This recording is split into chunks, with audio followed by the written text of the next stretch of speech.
Hey everybody, welcome back to the channel, Bushrangers Outdoors. It's been raining non-stop here in South Central Pennsylvania. The creeks are high and they're moving fast. So I thought to myself, with a trout tournament coming up this weekend, let me know if you're going to be up in Potter County fishing the Upper Pine Creek Trout Derby. Leave a comment down below. So I figured, what a better time when it's rainy outside to finally talk about leader building, guys. Today we're kicking off a brand new mini series on how to build or tie your own fly fishing leaders.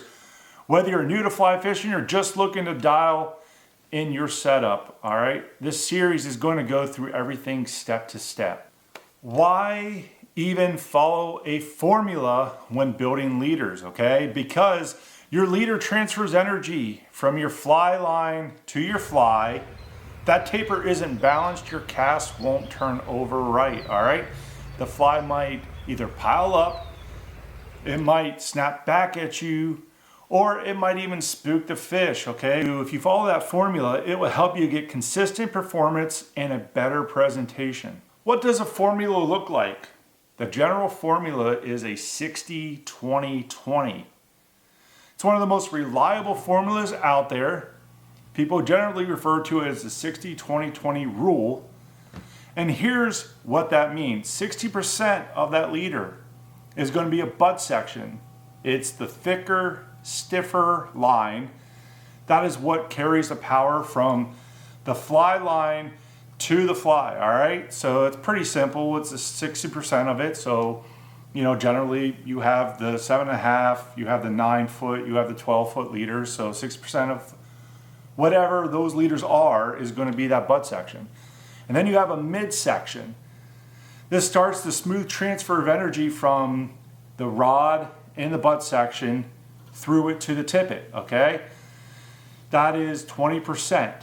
And then finally you have a 20% tippet. This is that really thin, flexible, and made for delicate presentations, all right? So that's 20%. This taper helps your fly land naturally and even so you don't spook the fish. So that's pretty simple, all right? Whenever I talk about my leaders, I like to give 3 golden rules, generally to understand what you can't do or what you must follow for there to be a leader, and it's universal across all the leaders out there, all right? So the first one is, a skinny guy can't push a fat man up a hill. That's not mine. I didn't come up with the acronym or whatever. I heard it one time, made a lot of sense. It helps me remember this specific rule. And what it means is the taper must always go from thick to thin. It can't be reversed. You can't go from thin to thick, all right? It just doesn't work that way. If you try to jump from a small diameter line to a thick one, the cast just falls apart. Just that simple, all right? Rule number 2 is don't drop too much in diameter between sections, okay? As a rule, what that means is that generally you want to go from a 0.002 inch to a 0.003 inch drop between sizes. If you do this, then the leader will hinge and your turnover will collapse. That's if you go too far. If you make a big line, big diameter line go to a small diameter line, it just won't cast right. It can't transfer the energy. So that right there is rule number 2.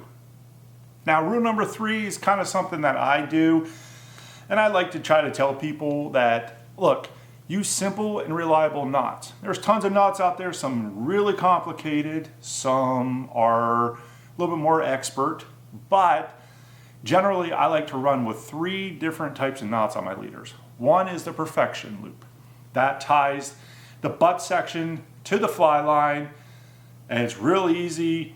You just put it right onto that welded loop that's already on your fly line. Some guys have things about cutting off that welded loop.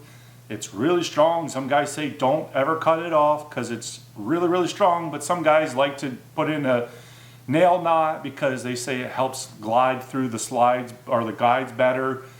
Maybe so, personal preference, but I like leaving it on there because I like to be able to take off my leader if I'm fishing a different water. One day I might be fishing a spring creek, the next day I might be fishing a river, and I'm throwing streamers, so I like to leave the welded loop on, all right? I still get that smooth slide through my guides.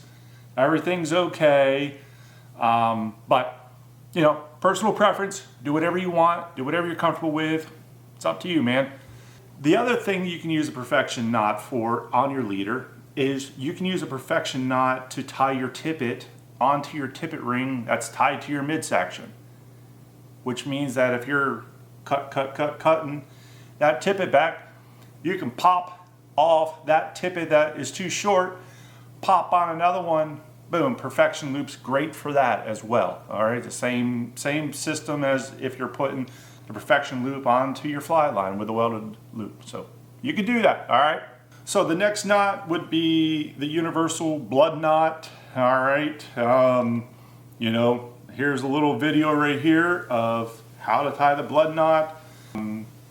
But the blood knot is really good, and I use that a lot during my midsection, my midsection, tying two separate lines together. That's what I like. And then finally, we get down to the tippet section, which would be considered like 2X and up. So I like to, with that one, is the triple surgeon's knot. Some people like to do the blood knots down there. Some people like the loop-the-loops. Whatever you're most comfortable with. I'm just saying that for me, when I'm on the water, triple surgeon always seems to be the quickest and easiest way for me to get that popped in.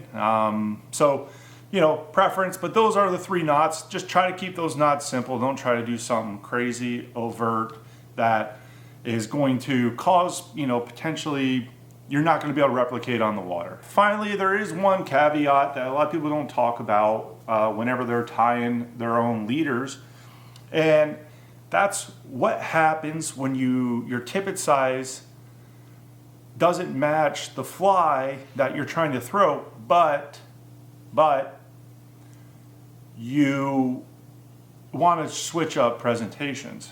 So, for example, say one day you're throwing 3X, 2X tippet streamers on the river, and the next day you want to go and fish, say, a spring creek. And generally, you know, your fly, your leader's essentially the same build, all right? That's where this comes into play. And when you change your tippet size, you may need to adjust the rest of your leader too, meaning you might need a different leader. You're not going to rebuild your mid and your butt section to make a bigger tippet, because you just be easier just to build a tippet than cut up one like a leader that you already have built for a different application, all right? So if you're dropping down to a light tippet like a 6X or a 7X, you don't want a big stiff butt section, because what that will do, it'll overpower that tippet and your fly won't turn over clearly. It just won't. It'd be too much energy. Now, instead, what you got to do is you got to scale down that butt section and midsection just a bit to keep the energy transfer smooth. And there's a fine line in there, you know. Maybe if you're not going to the extremes of tippets and you're closer, maybe you might adjust that midsection a little bit just to get through the day, because you really don't want to, you don't have a leader with you, or you just, you know, being a little lazy. I'm guilty of that, but you know, there's a fine line. You're gonna have to kind of mess around with it a little bit, see what works for you, all right? But the opposite is true too. So if you're using a 2X, 3X, you're using a heavier butt midsection, all right? To give you the power to turn over the way you need. So if you have a light, if it's already built up for a light mid and a light butt section for a small diameter leader, then you're going to need to beefing up your mid and your butt section. It's pretty simple, all right? You're just not, again, you can't push, you know, a skinny guy can't push a fat man up a hill. You need to beefing up everything to get that proper transfer to make it balance. So you just got to think of a leader as a system, and when one part changes, the rest of it most likely should follow. So that wraps up the first part of this mini series of how to tie up your own fly fishing leader. And this was somewhat of an intro of just kind of going over the general concepts of what a good leader should follow.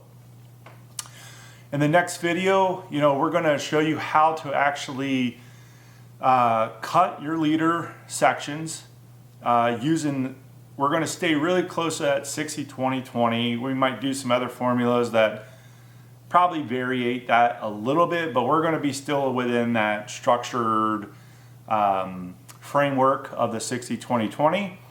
So guys, if this right here was helpful to you, please leave me a like. Please subscribe right here. Your guys' subscriptions help me out so much as we're trying to grow this channel and get you guys more information on like fishing iconic trout streams in Pennsylvania, how to fish and how to fly fish, and go over some of the intricacies of fly fishing. Again, I want to thank you guys for watching, and until next time guys, tight lines, see you on the water.